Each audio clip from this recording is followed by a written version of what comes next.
ॐ अज्ञानतिमिरान्धस्य ज्ञानाञ्जनशलाकया चक्षुरुन्मीलितं येन तस्मै श्रीगुरवे नमः।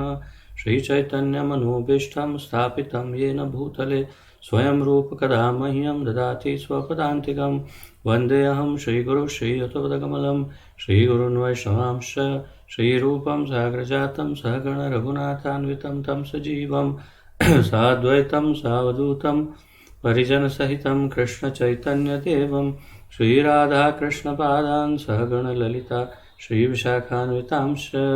हे कृष्ण करुणा सिन्धो दीनबन्धो जगत्पते गोपेश गोपिकान्त राधाकान्त नमोऽस्तुते। तप्तकाञ्चन गौराङ्गी राधे वृन्दावनेश्वरी वृषभानुसुते देवी प्रणमामि हरिप्रिये। वाञ्छाकल्पतरुभ्यश्च कृपा सिन्धुभ्य एव च पतितानां पावनेभ्यो वैष्णवेभ्यो नमो नमः। अनन्तकोटिवैष्णववृन्द की जय। नमः ओं विष्णुपादाय कृष्णप्रेष्ठाय भूतले श्रीमते जयपताका स्वामिन् इति नामिने। नमो आचार्यपादाय निताय कृपाप्रदायने गौरकथाधामदाय नगरग्रामतारिणे। नमः ओं विष्णुपादाय कृष्णप्रेष्ठाय भूतले श्रीमते भक्तिवेदान्त स्वामिन् इति नामिने। नमस्ते सारस्वते देवे गौरवाणी प्रचारिणे निर्विशेष शून्यवादी पाश्चात्य देशतारिणे। जय श्री कृष्ण चैतन्य प्रभु नित्यानंद श्री अद्वैत गदाधर श्रीवासादि गौर भक्त वृंद। हरे कृष्ण कृष्ण कृष्ण हरे हरे, हरे राम राम राम हरे हरे। हरे कृष्ण कृष्ण कृष्ण हरे हरे, हरे राम राम राम हरे हरे। हरे कृष्ण कृष्ण कृष्ण हरे हरे, हरे राम राम राम हरे हरे।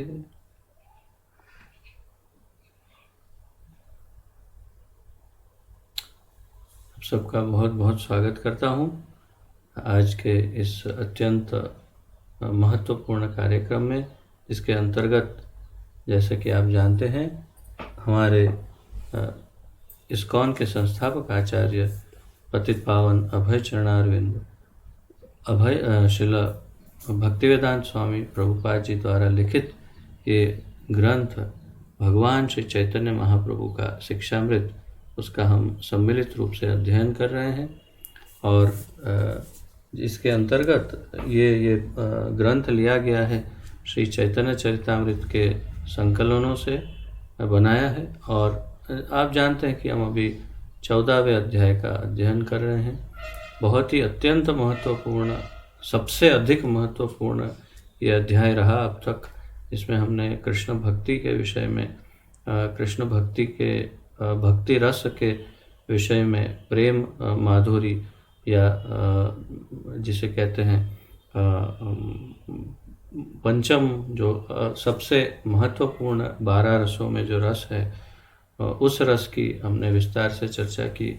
और फिर हमने भगवान के 64 गुण, श्रीमती राधा रानी के 25 गुणों की चर्चा की। तो आइए अब आगे बढ़ते हैं जहाँ से कल विराम लिया था। आज थोड़ा किसी कार्य से बाहर गया था, इसलिए लेट हो गया, उसके लिए क्षमा चाहता हूँ। तो आगे बढ़ते हैं।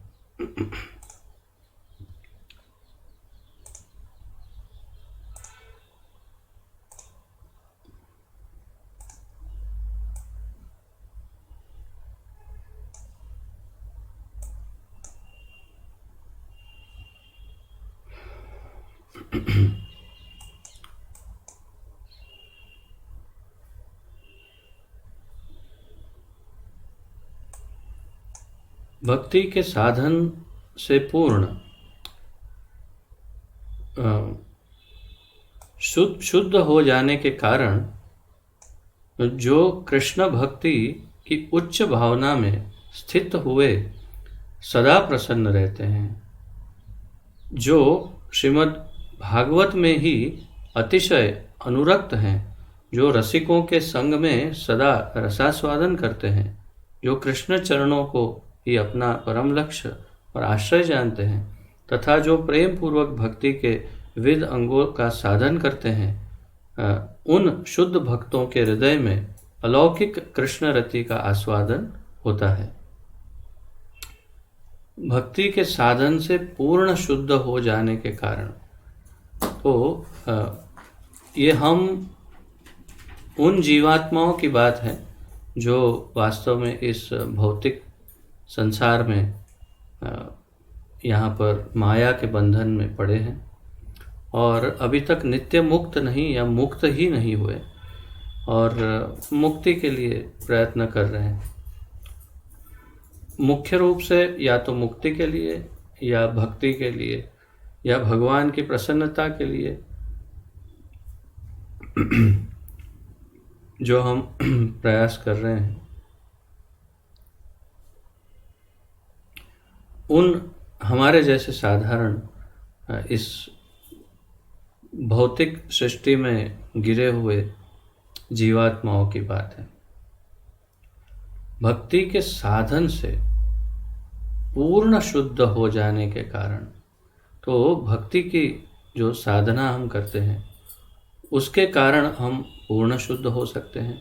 तो हमारी पूर्ण शुद्धि का अगर कोई कारण है तो वो हो सकता है, वो एक ही है और वो है साधना, और वो भी भक्ति की साधना। तो भक्ति की साधना से पूर्ण शुद्ध हो चुके हैं तो उसके कारण कृष्ण भक्ति की उच्च भावना में स्थित हुए सदा प्रसन्न रहते हैं। हम सदा प्रसन्न रह सकते हैं। अब तक का अनुभव यह है कि हम सदा प्रसन्न रह ही नहीं सकते। अब तक हम लोगों ने जो अनुभव किया है इस भौतिक संसार में, हमने निरंतर आनंद का अनुभव कभी नहीं किया है, निरंतर प्रसन्नता का अनुभव कभी भी नहीं किया है। कहीं ना कहीं हमारी प्रसन्नता में कहीं ना कहीं कोई ना कोई रुकावट, कोई ना कोई व्यवधान कभी ना कभी हम अवश्य देखते हैं। तो इतना स्पष्ट है कि निरंतर प्रसन्न रहना इस भौतिक संसार में हमें अभी तक तो हमने देखा नहीं, कोई व्यक्ति देखा नहीं, कोई व्यक्ति इस पूरे संसार में, पूरी सृष्टि में हमने अभी तक नहीं देखा जो निरंतर प्रसन्न रहता हो। न इस धरती पर, न स्वर्ग में, न स्वयं ब्रह्मा जी, न शिव जी, हमने किसी को भी देखा नहीं कि जो निरंतर प्रसन्न रहता हो।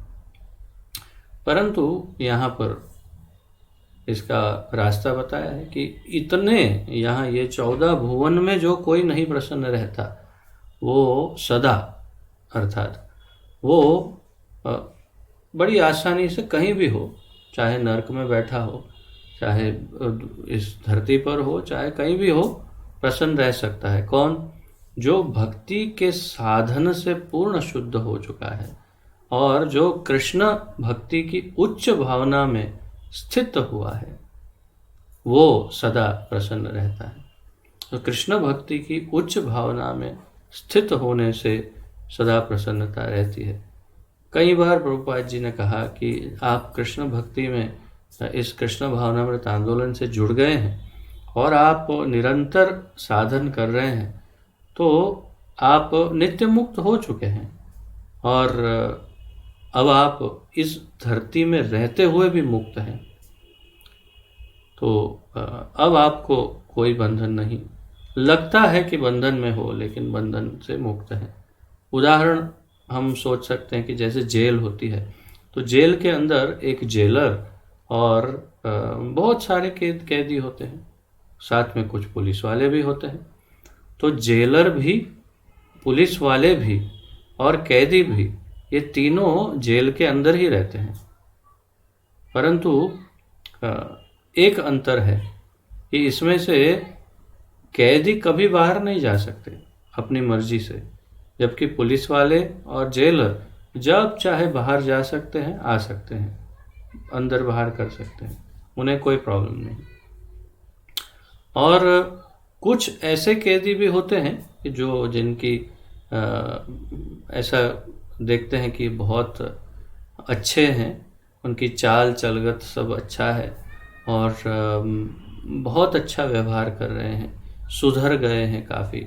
तो फिर जेलर ऐसे कैदियों को अपने विशेष खास व्यक्ति बना लेते हैं और उन्हें कहते हैं कि आप बाकी सब कैदियों के लीडर बन जाइए और उनका अनुशासन करिए। तो वो स्वयं है तो कैदी, परंतु एक प्रकार से वो मुक्त है। क्यों मुक्त है? क्योंकि उनको जेलर ने अपना खास बनाया हुआ है और जब तक उनकी सजा है उनको रहना तो पड़ेगा, परंतु ऐसे उनको कोई परेशानी नहीं है। जेलर के चारों हाथ उसके ऊपर है, आराम से अपना आराम से एकदम रह सकते हैं जेल में भी और बाकी सारे कैदियों को कंट्रोल करते हैं। तो ये सारे उदाहरण हम अपने इस वास्तविक जीवन में भी देख सकते हैं कि वास्तव में हम में से कुछ जीव नित्यबद्ध हैं, कुछ जीव मुक्ति की तरफ आगे बढ़ गए हैं और काफ़ी हद तक बद्ध अवस्था में भी मुक्त हो गए हैं। कुछ जीव हैं कि जो वास्तव में मुक्त ही है, परंतु यहाँ आए हैं सिर्फ कुछ कार्य के लिए। तो ये सब जैसे हमारे गुरुजन हैं सब, तो वो सब वही पुलिस वाले हैं जो वहाँ से भेजे गए हैं स्पेशली कि इन सब को सुधारो, जरा कंट्रोल करो। तो हमारे सारे गुरुजन हैं, आचार्य हैं, वो सब उसी प्रकार है। तो सदा प्रसन्न वही रह सकता है जो कृष्ण भक्ति में स्थित हो, और वो फिर चाहे कहीं भी हो, जेल में हो, इस माया के बंधन में दिखाई दे रहा हो या मुक्त, जे कैसे भी हो, ये सदैव प्रसन्न रहता है। जो श्रीमद् भागवत में ही अतिशय अनुरक्त है, जो रसिकों के संग में सदा रसास्वादन करते हैं, भागवत में अतिशय अनुरक्त है, उनकी रुचि आसक्ति भागवत में अतिशय है। कुछ भक्तों को मैं जानता हूँ जो भागवत में 18,000 श्लोक हैं, परंतु उनको ऐसा रस लग जाता है भागवत का कि जो बहुत ही जल्दी भागवत को पढ़ लेते हैं और फिर दोबारा पढ़ना आरंभ करते हैं, फिर दूसरी बार पढ़ते हैं। तो ये एक अनुरक्ति, एक आसक्ति है। और मैंने ऐसे 2 बार 3 बार भागवत पढ़ा हुआ ऐसा सुना है। फिर जब एक बार गुरु महाराज के बारे में सुना, मैं समझ गया कि इनकी तुलना किसी भी व्यक्ति से नहीं की जा सकती। गुरु महाराज कहते हैं, हमारे परम पूजनीय परम आदरणीय गुरुदेव श्री श्रीमद् जय पताका स्वामी गुरु महाराज कहते हैं कि उनको याद नहीं है उन्होंने भागवत कितनी बार पढ़ी है। ये 18,000 श्लोक वाली भागवत उन्होंने कितनी बार पढ़ी है उनको स्मरण ही नहीं है, और अभी फिर उन्होंने पढ़ना आरंभ किया है क्योंकि उनको इंटरेस्ट है इतना। तो इसे कहते हैं अनुरक्ति। तो ये है अतिशय अनुरक्ति श्रीमद् भागवत में, जो रसिकों के संग में सदा रसास्वादन करते हैं। रसिक, जैसे आप पान ठेले पर देखते हैं, तो पान का ठेला अर्थात पान का गल्ला जिसे गुजरात में कहते हैं, तो वहाँ पर आप देखेंगे कि 8-10 चरसी लोग वहाँ पर ही बैठे रहते हैं और कोई तंबाकू खा रहा है, कोई सिगरेट पी रहा है, ये वो। तो वो चरसी लोग वहीं बैठे रहते हैं और वहीं वो उसका आनंद लेते हैं। तो और फिर और अधिक गहराई में जाएं तो जहाँ पर ड्रग्स लेते हैं वही सब एक साथ बैठे बैठे। तो ये रसिकों का एक सम्मेलन है। वो भौतिक दूषित कलुषित तामसिक रस का आनंद ले रहे हैं, और जो भक्ति रस का दिव्य आनंद लेते हैं वो वास्तविक रसिक हैं। और वो सब यहाँ वृंदावन में रहते हैं। जो वास्तविक रसिक है वो सब वृंदावन धाम में रहते हैं, और वो चाहे मन से भी वृंदावन में रहते हो, शरीर से कहीं भी रहते हो, परंतु वो रसिक। तो ऐसे रसिकों का संग और उसका रसास्वादन, तो हम सब ऐसे तो अभी जो यहाँ पर हैं, तो एक प्रकार से अल्प मात्रा में ही सही, लेकिन हम सब भी रसिक ही हैं। इसीलिए ठाकुर जी के ठाकुर जी की चर्चा का रस पान करते हैं, तो हमेशा जो रसिकों का संग और उनका रसास्वादन करते हैं, जो कृष्ण चरणों को ही अपना परम लक्ष्य और आश्रय जानते हैं, तो वो जीवात्मा के लिए परम लक्ष्य उसके जीवन का एकमात्र ध्येय केवल श्री ठाकुर जी के चरणारविंद ही है और कुछ नहीं है। और किसी भी विषय के बारे में उसका कोई अभिप्राय नहीं, कोई विचार नहीं, कोई रुचि नहीं, बिल्कुल निर्लिप्त है। केवल एक ही ध्येय ठाकुर जी के चरणारविंद, बस और कुछ नहीं। तो श्री कृष्ण के चरणों को ही अपना परम लक्ष्य और आश्रय जानते हैं। वो किसी और के पास आश्रय भी नहीं लेते, केवल ठाकुर जी के आश्रय में रहते हैं, और जो ठाकुर जी जैसे चाहेंगे रहेंगे यही मानते हैं और वैसे ही रहते हैं। तो तथा जो प्रेम पूर्वक भक्ति के विविध अंगों का साधन करते हैं, प्रेम पूर्वक भक्ति के विविध अंगों का साधन करते हैं, अर्थात वैधि भक्ति, साधन भक्ति, रागानुगा, जो भी इसके अंग हैं, जैसे हम 4 नियम का पालन करते हैं, 16 माला करते हैं, एकादशी व्रत पालन करते हैं, फिर ये जो भी मुख्य उत्सव हैं उनमें उपवास आदि करते हैं, और प्रचार करते हैं, पुस्तक वितरण करते हैं, ठाकुर जी के विग्रह की स्थापना करके उनकी सेवा करते हैं, ये सब इत्यादि। तो ये सारे भक्ति के अंग हैं और वो सब इन अंगों को उनका पालन करते हैं। तो प्रेम पूर्वक भक्ति के विविध अंगों का साधन करते हैं। उन शुद्ध भक्तों के हृदय में अलौकिक कृष्ण रति का आस्वादन होता है। तो उन शुद्ध भक्तों के हृदय में, तो पहले यहाँ पर यह भी स्पष्ट कर दिया कि किसे शुद्ध भक्त कहा। तो ये सब जो भक्ति के विविध अंगों का साधन कर रहे हैं, जो कृष्ण भक्ति में हमेशा स्थित हैं, जो भागवत में अनुरक्त हैं, जो रसिकों का अर्थात कृष्ण भक्तों का संग करते हैं, जो कृष्ण के चरणों को ही अपना परम आश्रय मानते हैं और वही परम लक्ष्य, और जैसे साधन भक्ति में लगे हैं, उन शुद्ध भक्तों के हृदय में अलौकिक कृष्ण रति अर्थात कृष्ण के प्रति आकर्षण विशेष या प्रेम एक प्रकार से उसका आस्वादन होता है। तो अगर हम में से कोई कृष्ण प्रेम के आस्वादन का स्वाद चखना चाहता है, तो यहाँ पर रास्ता बता दिया, बहुत ही सरल सीधा रास्ता, एकदम स्ट्रेट फॉरवर्ड रास्ता है। और इतना तो हमें समझ में आ ही जाएगा कि हम क्या करेंगे जिससे हम भगवान के चरणारविंद, भगवान के संग का, भगवान के प्रेम का, भगवान की भक्ति का आस्वादन कर सकते हैं। तो ये मेरे विचार से बहुत काफ़ी महत्वपूर्ण था पैराग्राफ। इसमें भगवान के प्रेम का आस्वादन अगर करना हो तो या शुद्ध भक्त के क्या क्या चिन्ह हैं, वो सब इसमें से पॉइंट्स निकाले जा सकते हैं।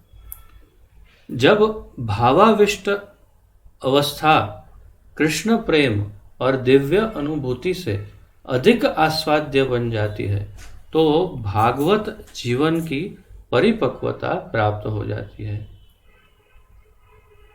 जब भावाविष्ट अवस्था, तो भाव की जो अवस्था है, कृष्ण प्रेम अर्थात स्थिर, क्या बोलते हैं उसे, कैसा भाव, स्थायी भाव की जो दशा है अर्थात कृष्ण प्रेम। तो भावाविष्ट अवस्था कृष्ण प्रेम और दिव्य अनुभूति से अधिक आस्वाद्य बन जाती है। तो कृष्ण प्रेम और दिव्य अनुभूति, ये दोनों की वजह से ये भावाविष्ट जो है, भावाविष्ट कृष्ण प्रेम और दिव्य अनुभूति, ये दोनों की वजह से अधिक आस्वाद्य बन जाती है।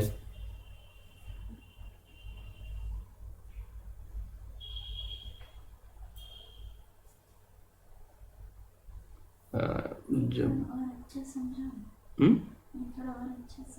और अच्छा समझाऊँ, अर्थात मैं बहुत खराब समझा रहा हूँ, चलो अच्छा समझाता हूँ। जब भावाविष्ट अवस्था कृष्ण प्रेम और दिव्य अनुभूति से अधिक आस्वाद्य बन जाती है, इसके सेंटेंस के कंस्ट्रक्शन में प्रॉब्लम है हिंदी में। इंग्लिश में क्या लिखा है? The ecstatic state of being enriched with love of Krishna and transcendental experience gradually develops into the mature bliss of spiritual life. ये दो अलग वस्तु है, अर्थात हिंदी में रचना में थोड़ी गड़बड़ है। तो जब भावाविष्ट अवस्था कृष्ण प्रेम एक वस्तु और दिव्य अनुभूति अधिक आस्वाद्य बन जाती है, इसमें से की आवश्यकता नहीं थी, तो मतलब वो से जो डाल दिया ना, उसकी वजह से समझ में नहीं आ रहा था। तो जब भावाविष्ट अवस्था में कृष्ण प्रेम और दिव्य अनुभूति अधिक आस्वाद्य बन जाती है, तो भगवान भागवत जीवन की परिपक्वता प्राप्त होती है। एकदम सरलता से समझ में आ गया। वो से ने सब, देखो एक शब्द नहीं, एक अक्षर से सारा सेंटेंस हिल गया। तो इसको समझाया जाए, क्या समझाया जाए इसमें कि कृष्ण प्रेम और दिव्य अनुभूति ये दोनों अधिक आस्वाद्य जब बन जाती है, अर्थात कि धीरे धीरे धीरे कृष्ण प्रेम में उन्नति होती है। साधक जब सिद्ध अवस्था में पहुंच गया और सिद्ध अवस्था में भी और उन्नति करने लगा, तो कृष्ण प्रेम और बढ़ने लगा, तो दिव्य अनुभूति अधिक आस्वाद्य बन जाती है। अर्थात कि जो इसकी जो दिव्य अनुभूति हो रही है, उसे कृष्ण प्रेम के कारण वो और ज़्यादा उसका स्वाद बढ़ जाता है। तो ऊपर ही हमने देखा कि कृष्ण रति का आस्वादन होता है, तो हमने पूरा पैराग्राफ देखा कि कैसे कृष्ण रति का आस्वादन होता है, और अब बता रहे हैं कि कैसे ये स्वाद बढ़ता है। तो ये जब कृष्ण प्रेम बढ़ता है तो ये इसका आस्वादन भी बढ़ता है, तो भागवत जीवन की परिपक्वता प्राप्त हो जाती है। अर्थात कि जो भागवत जीवन, अर्थात कि जो भक्तिमय जीवन है, वो उसकी परिपक्वता, अर्थात एकदम नित्य सिद्ध जीव होने का जो क्या कहते हैं स्तर है, वो प्राप्त करने लग जाते हैं।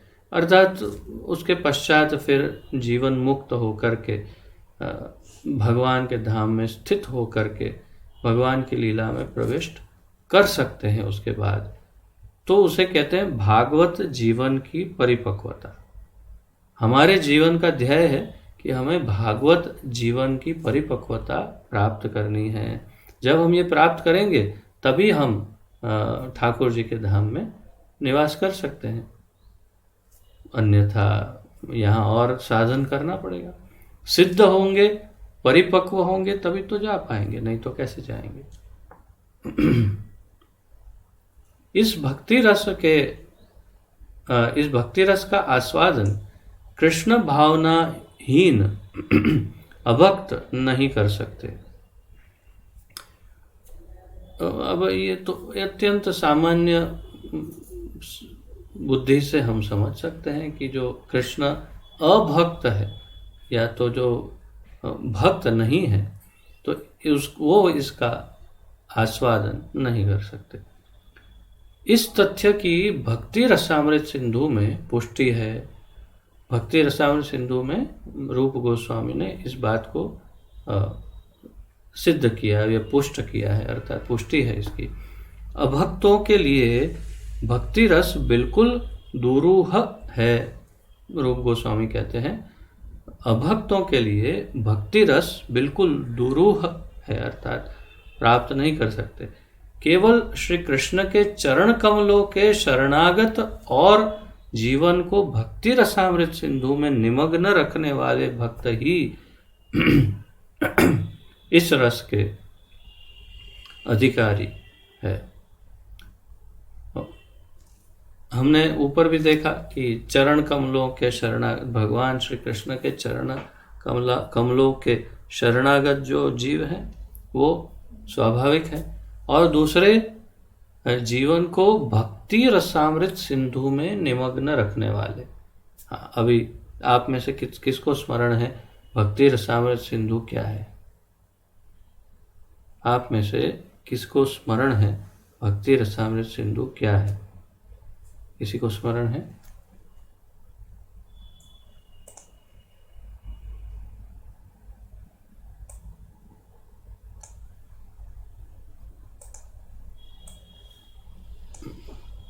रिमेम्बर? नो, किसी को भी याद नहीं? आश्चर्य है।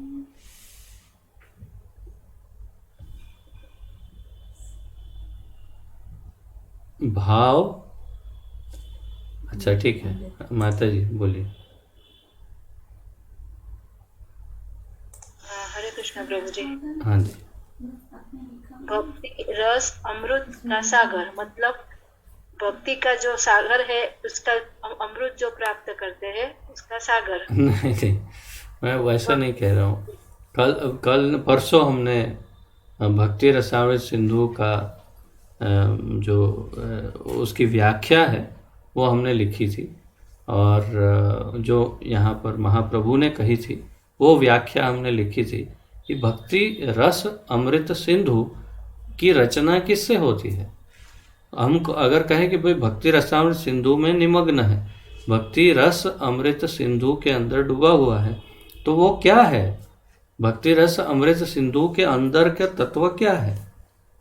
प्रेम तत्व। हाँ जी, प्रेम तत्व नहीं, हमने उसका लिखवाया था। आप में से किसी को अगर लिखा हुआ भी पढ़ सकते हैं तो भी बहुत उत्तम होगा। कोई?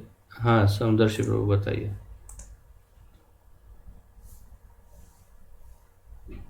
अनम्यूट करके बोलना पड़ेगा ना। हरे कृष्ण प्रभु जी। हाँ, बोलिए। प्रभु जी, भाव, अनुभव और व्यभिचारी भाव, वो परफेक्ट, लक्षण क्या होते हैं? बिल्कुल ठीक है, ठीक है, ठीक है। मैं वही पूछना चाहता था और वही देखना चाहता था कि आप में से कितने भक्तों ने इसे अच्छे से लिखा है, याद रखा है।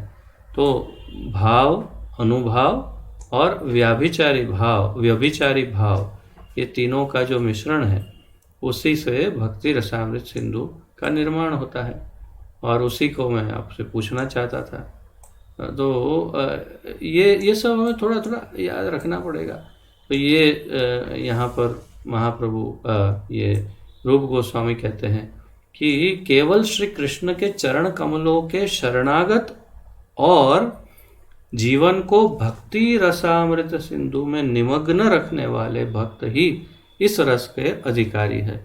अर्थात कि जो भाव, अनुभाव और व्यभिचारी भाव के रस में जो पूर्ण रूप से डूबे हुए हो वो ही, और श्री कृष्ण चरणों को ही अपना एकमात्र आश्रय जिन्होंने माना हो वे ही इस रस के अधिकारी है, अन्य कोई इसके अधिकारी नहीं है। इस प्रकार संक्षेप में श्री गौर सुंदर महाप्रभु ने भक्त की अलौकिक स्थिति तथा रसास्वादन का वर्णन किया। साथ ही उन्होंने यह भी समझाया कि प्राकृत जगत में साधारण रूप में धार्मिक बनना भगवत प्राप्ति का प्रथम सोपान है। तो अब धर्म, अर्थ, काम, मोक्ष की का भी महत्व समझाते हैं महाप्रभु।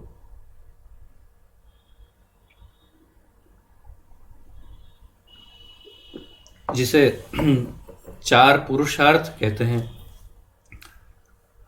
एक सामान्य व्यक्ति के लिए, सामान्य जीव के लिए, और जो भक्त हैं उनके लिए विशिष्ट पंचम पुरुषार्थ भागवत धर्म अर्थात भगवान है।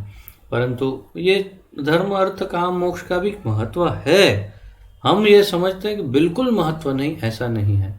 वो महाप्रभु समझा रहे हैं, कह रहे हैं। साथ ही उन्होंने ये भी समझाया महाप्रभु ने कि प्राकृत जगत में साधारण रूप में धार्मिक बनना भगवत प्राप्ति का प्रथम सोपान है, अर्थात प्रथम स्टेप, पगथिया गुजराती में जिसे कहते हैं, सीढ़ी का प्रथम स्टेप जो है, जिसके ऊपर आप पहले पैर रखेंगे, फिर दूसरी तीसरी। तो सबसे पहला क्या है? शुरुआत, अर्थात आपने भगवत प्राप्ति में शुरुआत की, कैसे कह सकते हैं? धर्म, सबसे पहले धार्मिक बनते हैं व्यक्ति, तब ये निश्चित होता है कि हाँ शायद ये भगवत प्राप्ति कर सकता है। तो धर्म वो सबसे पहला सोपान है। दूसरी है भौतिक धनाढ़यता, अर्थात अर्थ। तो भौतिक धनाढ़यता को भी महत्व दिया महाप्रभु ने, और अर्थात अर्थ। पहला हुआ धर्म, अभी अर्थ। प्राकृत सिद्धि की तीसरी स्थिति सब विषय सुख की उपलब्धि होना है। तो प्राकृत सिद्धि में तीसरी प्राप्ति है वो है काम। और चौथी अवस्था है मोक्ष ज्ञान। चौथी अवस्था है मोक्ष ज्ञान। इससे श्रेष्ठ वे हैं जो जीवन मुक्त होकर कृष्ण भक्ति करते हैं। तो महाप्रभु ने के मत अनुसार इनसे श्रेष्ठ कौन है? जो जीवन मुक्त हो जाते हैं और फिर कृष्ण भक्ति करते हैं। कृष्ण भावना भावित भक्त की पराकाष्ठा अर्थात कृष्ण प्रेम में भक्त दिव्य रसास्वादन करता है। लेकिन इन सब से कहीं ज़्यादा ऊपर और अद्वितीय, इनसे अतुल्य, जिनकी तुलना नहीं हो सकती, वो है कृष्ण भावना भावित भक्ति में। और फिर उसकी पराकाष्ठा ये है, अर्थात अंतिम उसका क्या कहते हैं उसको, टॉप, जो सर्वोच्च शिखर उसका ये है कि वो कृष्ण प्रेम में भक्त दिव्य रसास्वादन करता है। तो अर्थात वो कृष्ण प्रेम तो प्राप्त करता है, परंतु उस प्रेम में दिव्य रस आस्वादन करता है। बहुत ज़्यादा मैं अभी ज़्यादा तो कुछ नहीं बोल सकता, परंतु मेरा ऐसा अनुभव है कि इस भौतिक संसार में जो प्रेम है उसमें बहुत ही करुण रस का रसास्वादन होता है। करुण रस, करुण रस यानी बस रोते ही रहो और हमेशा चिंता में रहो और हमेशा तकलीफ में रहो। ये भौतिक संसार के प्रेम का रस आस्वादन है करुण रस, मेरे अपना निजी मत बता रहे। और कृष्ण प्रेम के रस आस्वादन का जो प्रकार है वो अत्यंत आनंदप्रद है, अत्यंत आनंद और सुखदायक है। तो ये एक मुख्य अंतर है मेरे विचार से।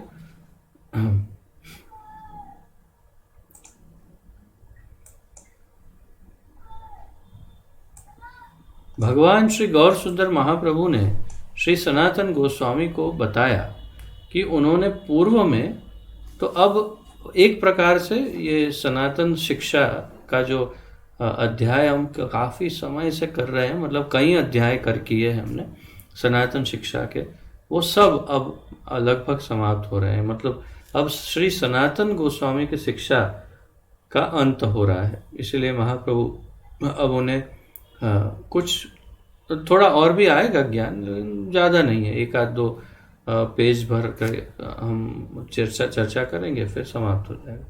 तो अब अंत में महाप्रभु उनसे कह रहे हैं, तो भगवान श्री गौर सुंदर महाप्रभु ने श्री सनातन गोस्वामी को बताया कि उन्होंने पूर्व में उनके छोटे भाई श्री रूप गोस्वामी को प्रयागराज में शिक्षा प्रदान की थी। श्री महाप्रभु ने श्री सनातन से यह भी कहा कि उस प्रदत्त शिक्षा के प्रचारार्थ उन्होंने श्री रूप में विशेष शक्ति का संचार भी किया है। उन्होंने ये स्वीकार किया और उन्होंने कहा महाप्रभु ने कि मैंने रूप गोस्वामी को पहले शिक्षा दी और फिर उस शिक्षा के प्रचार के लिए उनको शक्ति भी दी। श्रीमन महाप्रभु ने तब श्री सनातन को भी भगवत भक्ति पर ग्रंथ प्रणयन की आज्ञा दी। उसके पश्चात उन्होंने श्री सनातन गोस्वामी को भी भगवत भक्ति के उपलक्ष्य में ग्रंथ लिखने की आज्ञा दी। तो फिर उन्होंने ये हरि भक्ति विलास और बृहद भागवतामृत और क्या कितने बहुत सारे ग्रंथों की रचना श्री सनातन गोस्वामी ने इसके बाद की महाप्रभु से आज्ञा प्राप्त करने के पश्चात। साथ ही मथुरा मंडल में स्थित भगवान श्री कृष्ण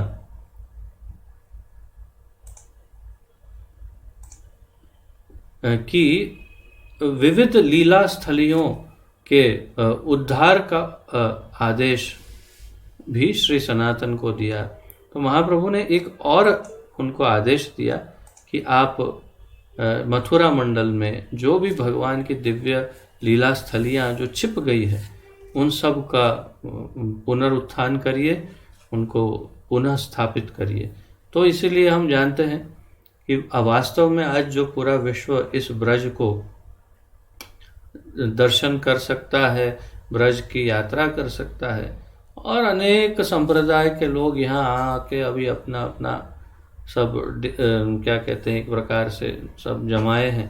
तो ये सब ऋणी है श्री चैतन्य महाप्रभु के और फिर उनके बाद उन गोस्वामियों के। तो श्री चैतन्य महाप्रभु यदि नहीं आदेश देते और ना ही ये गोस्वामी यहाँ पर पुनरुत्थान करते तो ये पूरा ब्रज आज ब्रज होता ही नहीं, क्योंकि वास्तव में 500 वर्ष पूर्व ये पूरा ब्रज खो चुका था। लगभग सब कुछ खो गया था। कोई जगह, कोई स्थल, लीला स्थली कुछ किसी को ध्यान में नहीं था, क्योंकि 5000 वर्ष बीत चुके थे उस समय कृष्ण को आकर गए और बीच में मुगलों ने बहुत आक्रमण किए, तहस नहस बहुत कुछ हुआ और यहाँ पर बहुत कम लीला स्थलियों का ज्ञान रह गया था। तो इसलिए महाप्रभु ने हमारे लिए, हमारे जैसे पतितों के लिए इस पूरे ब्रज को पुनरुत्थान करने का आदेश दिया। तो ये श्री चैतन्य महाप्रभु की आज्ञा से यहाँ पर सारे गोस्वामियों ने सतत निरंतर घूम घूम के एक एक लीला स्थली का पुनरुत्थान किया है। श्री गौर सुंदर महाप्रभु द्वारा प्रमाणित वैष्णव सिद्धांतों पर ग्रंथ निर्माण को कहा। तो उन्होंने कहा कि आप वैष्णव सिद्धांतों पर आधारित ग्रंथों का निर्माण करिए। श्रीमन महाप्रभु के आदेश अनुसार श्री सनातन को आगे शिक्षा दी कि पूर्ण सर्वतोभाव केवल श्री कृष्ण से संबंध रखते हुए संसार में कैसे रहें। तो फिर आगे महाप्रभु ने अंत करते समय उनको ये आदेश भी दिया, शिक्षा दी कि पूर्ण सर्वतोभाव केवल श्री कृष्ण से संबंध रखते हुए संसार में कैसे रहें। अर्थात किस प्रकार केवल कृष्ण के संदर्भ में अपने जीवन को एकाकार कर, आप लोगों के लिए, ये मतलब हम सब के लिए वैसे तो, लेकिन विशेष रूप से आप लोगों के लिए ये प्रश्न हमेशा होता है कि कैसे हम संसार में रहते हुए भी कृष्ण में चित्त लगाएं। तो महाप्रभु ने उस प्रॉब्लम का सॉल्यूशन सनातन गोस्वामी को दिया कि किस प्रकार हमेशा कृष्ण में चित्त लगा करके रहा जाए इसके लिए उन्होंने शुष्क वैराग्य का निषेध किया। तो अक्षय कृष्ण सेवा प्रभु पूछ रहे थे और मैं उनको बता रहा था कि किस प्रकार वैराग्य की मैं जो कह रहा था उस समय हमने पहले भी चर्चा की थी और यहाँ फिर एकदम स्पष्ट रूप से फिर से यहाँ पर उसका पुनरावर्तन हुआ है कि महाप्रभु ने उन्हें शुष्क वैराग्य, सूखा वैराग्य अर्थात कि बहुत अधिक जो वैराग्य है उसका निषेध किया। तो जो बहुत ज़्यादा वैरागी है उसको भगवान में भी फिर इंटरेस्ट नहीं होता, उसमें भी उसे कोई आश्चर्य नहीं होता, भगवान की लीला में भी आश्चर्य नहीं होता। जैसे मैं कई बार ये उदाहरण दे चुका हूँ ना, एक बचपन मतलब हमारी युवावस्था में एक कोई साधु को मिला था मैं, तो उनके शिष्य बता रहे थे कि इनको हनुमान जी का दर्शन हुए।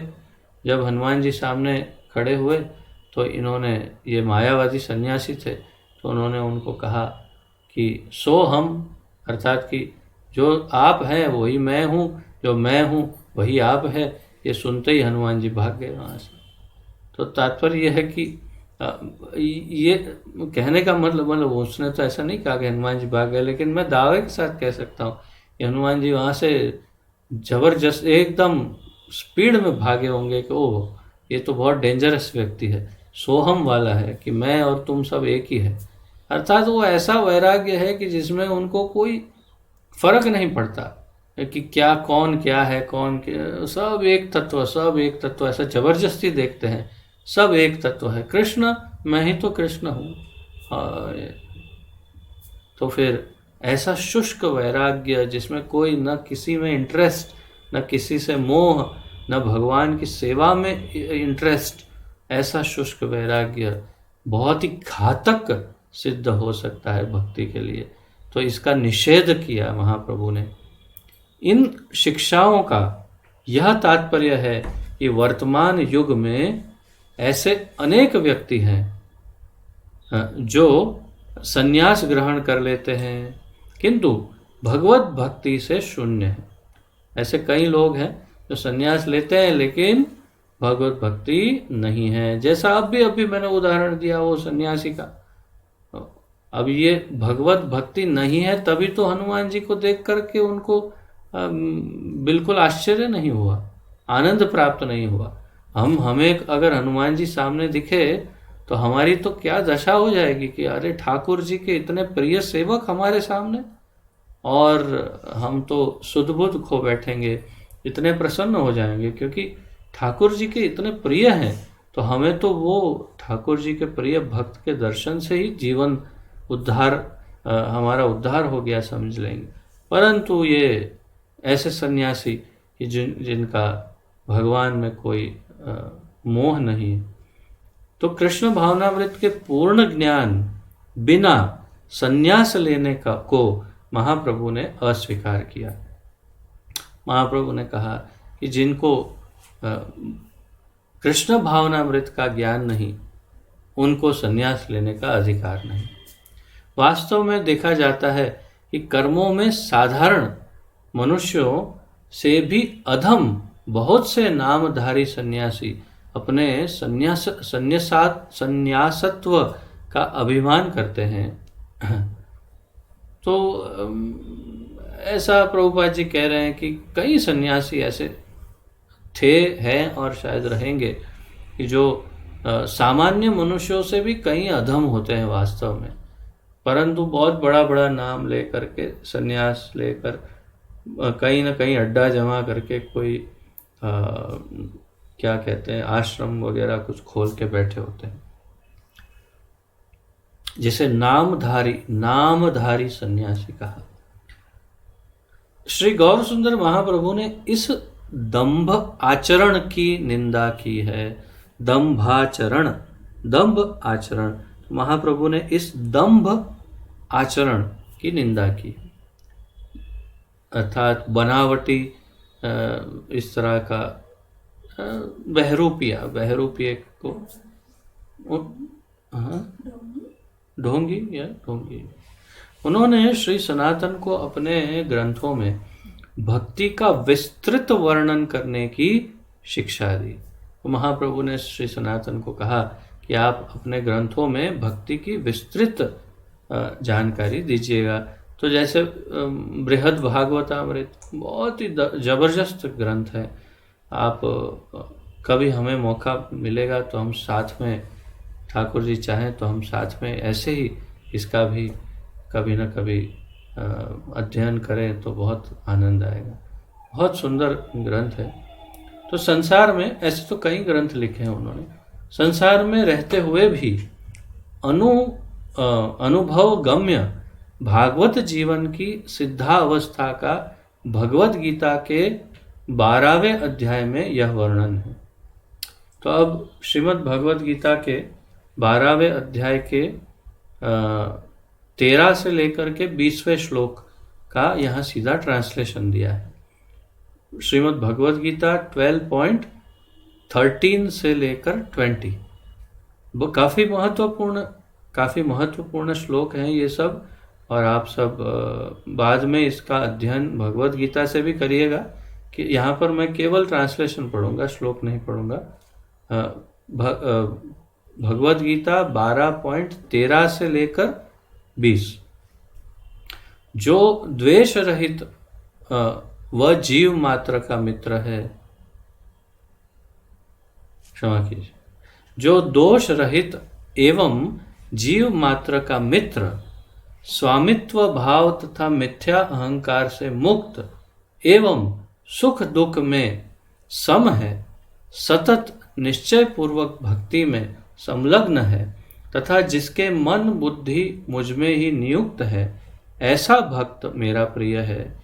ये सारे श्लोकों में भगवान ने 13 से लेकर 20 तक उन्होंने यही बताया कि उनके प्रिय कौन है, कौन भगवान का प्रिय है, यही बताया। इसलिए आप लोगों के लिए महत्वपूर्ण है। हाँ, सर्वाधिक प्रिय कौन है वो उन्होंने 18.68-69 में बताया, परंतु यहाँ उन्होंने ये बताया कि मेरा प्रिय कौन है। तो जो द्वेष रहित है, किसी से द्वेष नहीं, द्वेष बहुत ही, मैं इसके ऊपर काफ़ी चिंतन कर रहा हूँ आजकल। इतना भयानक है द्वेष, इतना भयानक है कि शायद जो 6 दूषण हैं उनमें सबसे प्रमुख और सबसे घातक कोई है तो द्वेष है। काम, क्रोध, लोभ, मोह, मद और मत्सर्य, ये मत्सर्य जो है वही द्वेष है, और वो ऐसे गिनने में आखिरी है लेकिन नंबर 1 पे है मत्सर्य। ये द्वेष इतना भयानक है। वैसे तो प्रभुपाद जी कहते हैं कि ये 6 दूषणों को हम आध्यात्मिक परिवर्तन उन्हें करके उनका भगवान की सेवा में उपयोग कर सकते हैं, परंतु किसी अन्य क्या कहते हैं विद्वान से मैं सुन रहा था बहुत वर्षों पूर्व कि भगवान के धाम में 5 ये हैं। हमारे इस्कॉन के ही कोई उन्नत भक्त थे, उनसे सुन रहा था, कोई सन्यासी आदि कोई थे, कि 5 रस तो भगवान के धाम में है, ये 6ठा जो है वो वहाँ भी नहीं है। अर्थात कि ये मत्सर्य जो है वो इतना भयानक दूषण है कि उसका भगवान के धाम में कोई काम नहीं, और इसलिए द्वेष वहाँ नहीं है। तो द्वेष सबसे बड़ा दूषण है। काम का उपयोग हो सकता है, क्रोध का हो सकता है, लोभ का हो सकता है, मोह का हो सकता है, मद का भी हो सकता है, परंतु अर्थात कृष्ण भक्ति का मद हो सकता है, परंतु मत्सर ईर्षा का कोई भी, द्वेष, ईर्षा, घृणा, उसका कोई भी उपयोग भक्ति में नहीं है। ऐसा वो महानुभाव हमारे सीनियर सन्यासी कोई बता रहे थे। तो मेरा कहने का उद्देश्य यही है कि ये अगर हम अपने आप में देखें, अवश्य देखना चाहिए कि किसी से द्वेष तो नहीं। द्वेष के कई कारण हो सकते हैं। द्वेष अज्ञानता की वजह से हो सकता है, द्वेष अहंकार की वजह से भी हो सकता है, और द्वेष द्वेष की वजह से भी हो सकता है।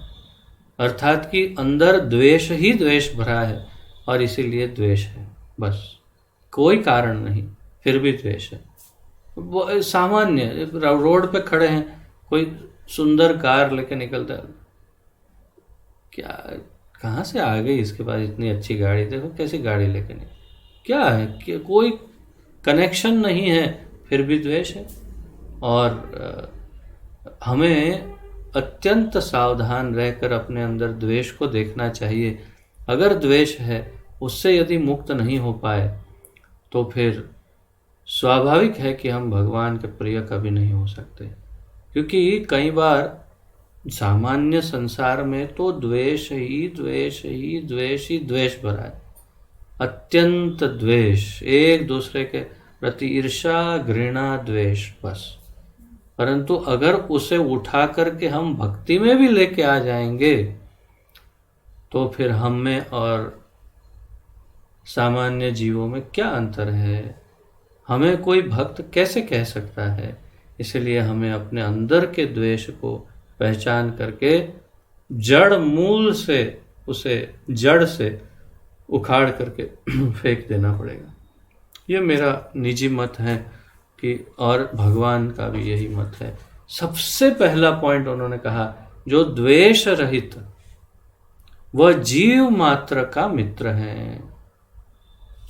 कई बार मूर्ख जैसे कारणों की वजह से द्वेष होता है, इसमें ये अच्छा है, मेरे में क्यों नहीं, मेरे पास ऐसा क्यों नहीं, उसमें वो क्यों है, इसमें क्यों।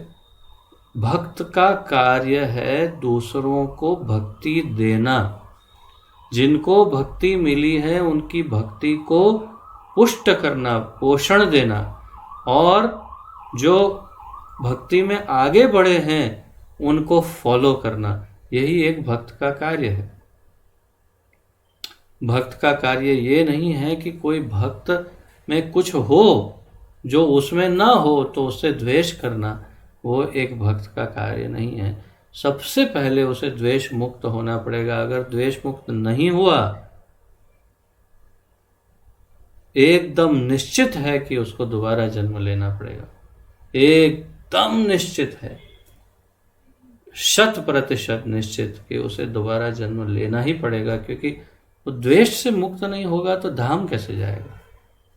तो जो द्वेष रहित वह जीव मात्र का मित्र, स्वामित्व भाव तथा मिथ्या अहंकार से मुक्त, स्वामित्व भाव, ये मेरा है, ये मेरा नहीं है, ये मैं मालिक हूँ और मैं, स्वामित्व भाव तथा मिथ्या अहंकार से, मिथ्या अहंकार अर्थात मैं श्रेष्ठ हूँ, वो श्रेष्ठ है, मैं पुरुष हूँ, मैं स्त्री हूँ, मैं ये हूँ, मैं, झूठे अहंकार, मैं सुंदर हूँ, मैं ये हूँ, मैं वो हूँ, से मुक्त एवं सुख दुख में सम, चाहे दुख आया तो भी स्थिर और सुख आया तो भी स्थिर, सतत निश्चय पूर्वक भक्ति में संलग्न, सतत निश्चय पूर्वक भक्ति में लगा हुआ, तथा जिसके मन बुद्धि मुझमें नियुक्त है। भगवान कहते हैं मन और बुद्धि भगवान की सेवा के लिए नियुक्त है और कुछ सोचता नहीं जीव, ऐसा भक्त मेरा प्रिय है। पहला पॉइंट। फिर जिसमें कोई भी उद्वेग नहीं,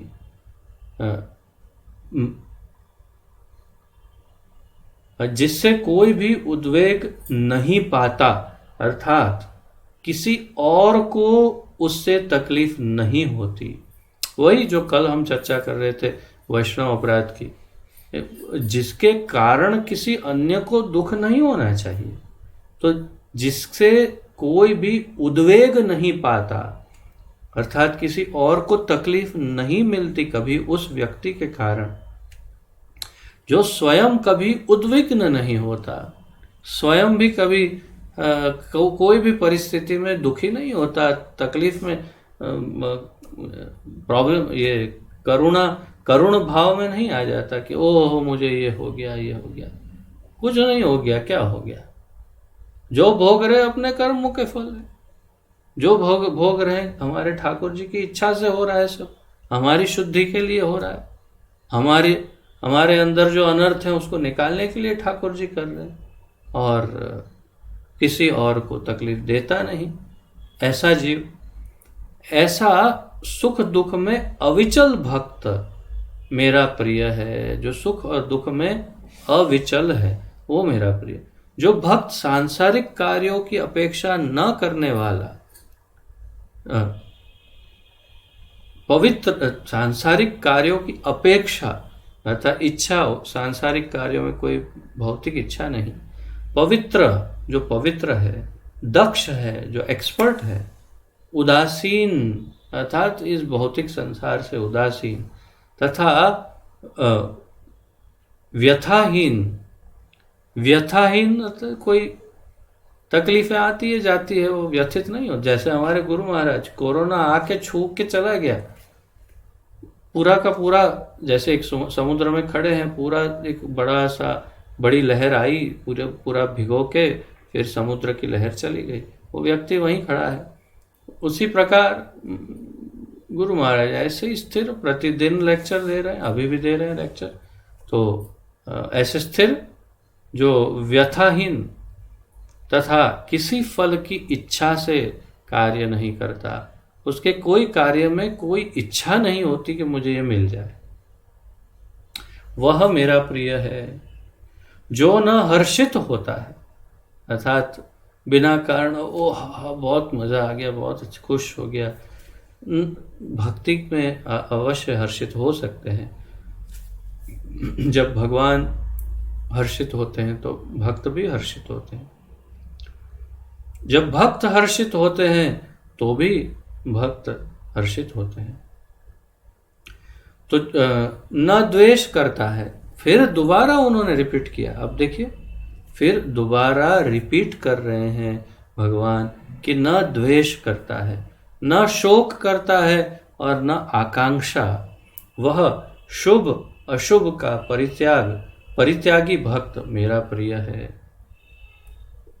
जो शत्रु मित्र, मान अपमान, सर्दी गर्मी, सुख दुख, यश अपयश में समान, दूषण रहित, मौनी तथा प्रत्येक अवस्था में संतुष्ट है, जिसका कोई नियत वास स्थान नहीं है, अर्थात जिसका कोई ऐसा स्थान नहीं कि बस ये मेरा स्थान यही है, यहीं अड्डा जमाएंगे, ऐसा नहीं।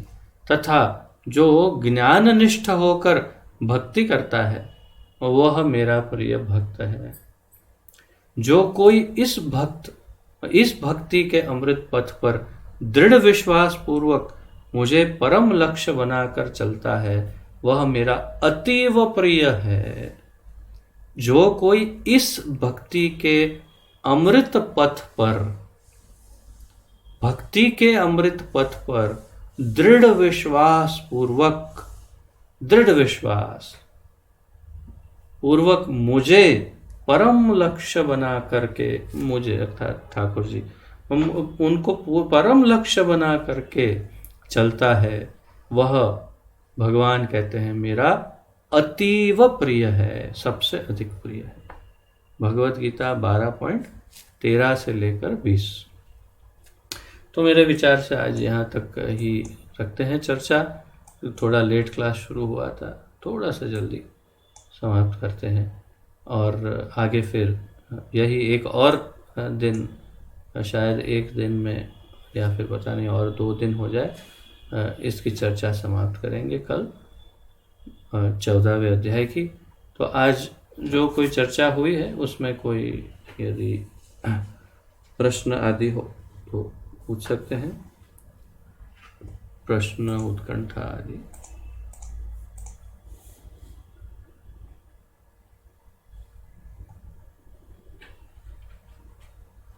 सबको सब समझ में आया। विशेष रूप से मेरा ये आग्रह रहेगा कि ये भगवत गीता का जो श्लोक हमने आज किया है उसको एक बार नज़र ज़रूर डालिएगा। भगवत गीता खोल करके उनके एक एक के जो प्रभुपाद जी ने तात्पर्य दिए हैं वो भी पढ़िए, और अवश्य उससे बहुत लाभ प्राप्त होगा कि भगवान के प्रिय कैसे हुआ जाए। तो एक भक्त में क्या क्या लक्षण भगवान चाहते हैं वो उसमें वर्णन है। उसे हमें नज़रअंदाज नहीं करना चाहिए, क्योंकि हमारे ठाकुर जी का आदेश है कि हम में ये लक्षण हो, ऐसा ठाकुर जी चाहते हैं, तो हमें उसे डेवलप करने का पूर्ण प्रयास करना चाहिए, तब हम और अधिक प्रिय हो जाएंगे। ऐसे तो भगवान काफ़ी दयालु हैं, परंतु फिर भी हम अगर उनकी रुचि के अनुसार अपने आप को बनाएं तो ज़्यादा अच्छा है, और अधिक सरलता से उनकी करुणा, उनका प्रेम हम प्राप्त कर सकते हैं। तो किसी का कोई प्रश्न आदि ना हो तो फिर विराम लेते हैं। श्री चैतन्य महाप्रभु की जय। श्रील सनातन गोस्वामी प्रभुपाद की जय। पतित पावन अभय चरणारविंद भक्ति वेदांत स्वामी श्रील प्रभुपाद की जय।